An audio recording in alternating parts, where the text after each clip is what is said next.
Hi Bengaluru, ನೀವ್ ನೋಡ್ತಾ ಇದ್ದೀರಾ one India Kannada YouTube channel. ನಾನು ರಶ್ಮಿ. ನಿಮ್ಗೆ ಒಂದ್ ವಿಷಯ ಗೊತ್ತಾ? ಏನಪ್ಪಾ ಅಂದ್ರೆ ಮೇ ಎಂಡ್ ವರ್ಗೂ ಬೆಂಗಳೂರು ನಗರಕ್ಕೆ ಕುಡಿಯುವ ನೀರಿನ ಸಮಸ್ಯೆ ಇಲ್ವಂತೆ. ಮೇ ಎಂಡ್ ವರ್ಗೂ ಕುಡಿಯೋ ನೀರಿಗೆ ಸಮಸ್ಯೆ ಇಲ್ಲ, ಓಕೆ, ಆದ್ರೆ ಮುಂದಕ್ಕೆ ಏನು ಅಂತ ನಿಮ್ಮ ಪ್ರಶ್ನೆಗೆ ಉತ್ತರನ ನಾನ್ ಹೇಳ್ತೀನಿ ಕೇಳಿ. ನಿರ್ವಹಣಾ ಕಾಯ್ದೆಯಡಿ ಹೇಮಾವತಿ, ಹಾರಂಗಿ, ಕಬಿನಿ ಮತ್ತೆ ಕೆಆರ್ಎಸ್ ಜಲಾಶಯಗಳಿಂದ ನೀರನ್ನ ಬೆಂಗಳೂರಿಗೆ ಟ್ಯಾಂಕರ್ಗಳ ಮೂಲಕ ತರಿಸಲು ಸರ್ಕಾರ ಚಿಂತನೆ ಮಾಡಿದೆ. ಕಾವೇರಿ ನದಿ ಪಾತ್ರದ ಜಲಾಶಯಗಳಲ್ಲಿ ನೀರಿನ ಸಂಗ್ರಹ ಕಡಿಮೆ ಇದ್ರೂ ಬೆಂಗಳೂರು ನಗರಕ್ಕೆ ಮೇ ತಿಂಗಳು ಅಂತ್ಯದವರೆಗೆ ಕುಡಿಯುವ ನೀರಿಗೆ ತೊಂದರೆಯಾಗೋದಿಲ್ಲ ಅಂತ ಬೆಂಗಳೂರು ನಗರಾಭಿವೃದ್ಧಿ ಸಚಿವ ಕೆಜೆ ಜಾರ್ಜ್ ತಿಳಿಸಿದ್ದಾರೆ. ಬೆಂಗಳೂರು ನಗರದ ಕುಡಿಯುವ ನೀರಿನ ಸಮಸ್ಯೆ ಕುರಿತು ಚರ್ಚಿಸಲು ಇಂದು ವಿಧಾನಸೌಧದ ಸಮ್ಮೇಳನ ಸಭಾಂಗಣದಲ್ಲಿ ಕರೆಯಲಾಗಿದ್ದ ಬೆಂಗಳೂರು ನಗರ ವ್ಯಾಪ್ತಿಯ ಚುನಾಯಿತ ಜನಪ್ರತಿನಿಧಿಗಳ ಸಭೆಯ ನಂತರ ಸುದ್ದಿಗೋಷ್ಠಿಯಲ್ಲಿ ಮಾತನಾಡಿದ ಸಚಿವರು ಕುಡಿಯುವ ನೀರಿಗಾಗಿ ಕೈಗೊಳ್ಳಲಾದ ಕ್ರಮಗಳನ್ನು ವಿವರಿಸಿದ್ದಾರೆ. ನಗರಕ್ಕೆ ವಾರ್ಷಿಕವಾಗಿ 19 ಟಿಎಂಸಿ ನೀರು ಹಂಚಿಕೆಯಾಗಿದ್ದು ನಿತ್ಯ 1400 ಎಂಎಲ್ಡಿ ನೀರನ್ನ ನಗರಕ್ಕೆ ತರಲಾಗ್ತದೆ. ಇದಕ್ಕಾಗಿ ಹೇಮಾವತಿ, ಹಾರಂಗಿ, ಕಬಿನಿ ಹಾಗೂ ಕೆಆರ್ಎಸ್ ಜಲಾಶಯಗಳಿಂದ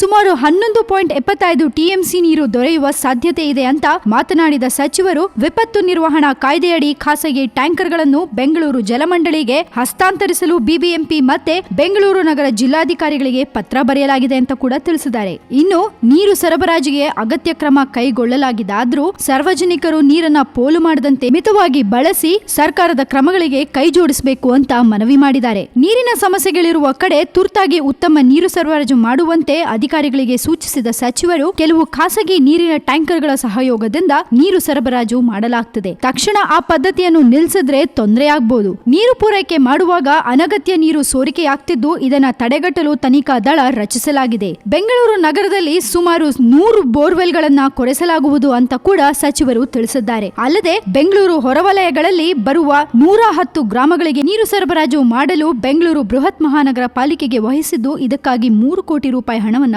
ಕಾಯ್ದಿರಿಸಲಾಗಿದೆ ಎಂದ್ರು. ಸೊ ಗೊತ್ತಾಯ್ತಲ್ಲ, ಮೇ ಎಂಡ್ ವರ್ಗೂ ಕುಡಿಯೋ ನೀರಿಗೆ ಸಮಸ್ಯೆ ಇಲ್ಲ. ಅದಾದ್ಮೇಲೂ ಸಮಸ್ಯೆ ಆಗೋದಿಲ್ಲ, ಯಾಕಂದ್ರೆ ನಮ್ ಸರ್ಕಾರ ಒಂದು ಚಿಂತನೆ ಕೂಡ ನಡೆಸ್ತಾ ಇದೆ ಅದ್ರ ಬಗ್ಗೆ. ಹಾಗೆ ಅದಕ್ಕೇನು ತೊಂದರೆನೂ ಆಗಲ್ಲ. ಪ್ರತಿಯೊಂದು ನೀರಿನ ಹನಿಗೂ ಅದರದೇ ಆದ ಬೆಲೆ ಇದೆ. ಸೊ ಹಾಗಾಗಿ ದಯವಿಟ್ಟು ನೀರನ್ನ ಸ್ವಲ್ಪ ಮಿತವಾಗಿ ಬಳಸಿದ್ರೆ ನಮ್ಗೆ ಒಳ್ಳೇದು. ಸದ್ಯಕ್ಕೆ ಸುದ್ದಿ ಇಷ್ಟು. ಇನ್ನಷ್ಟು ಸುದ್ದಿಗಳಿಗೆ ಸಬ್ಸ್ಕ್ರೈಬ್ ಮಾಡಿ one India Kannada YouTube channel and ಈ ನಮ್ಮ ವಿಡಿಯೋನ ಲೈಕ್ ಮಾಡಿ, ಶೇರ್ ಮಾಡಿ ಅಂಡ್ ಹೀಗೆ ಕ್ಷಣ ಕ್ಷಣದ ಅಪ್ಡೇಟ್ಸ್ಗೆ ಸಬ್ಸ್ಕ್ರೈಬ್ ಮಾಡಿ one India Kannada YouTube channel.